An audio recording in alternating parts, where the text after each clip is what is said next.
صلو علی الحبیب صلی اللہ علیہ محمد صلی اللہ علیہ وسلم. ڈیئر ویورز، موسٹلی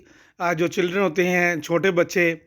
ان کو مثانے کی گرمی کی شکایت ہوتی ہے، اور بار بار بار بار جو ہے نا اگین اینڈ اگین جو ہے نا وہ یورین پرابلم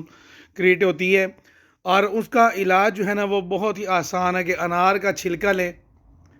اور اس کو پیس کر سکھا لیں، پہلے خشک کریں، اس کو پیس کر 4 سے 6 ماشا تک تازہ پانی کے ساتھ چند دن استعمال کیا جائے تو انشاءاللہ الکریم اللہ کے فضل و کرم سے مثانہ کی گرمی اور کثرت پیشاب کی بیماری دور ہو جاتی ہے.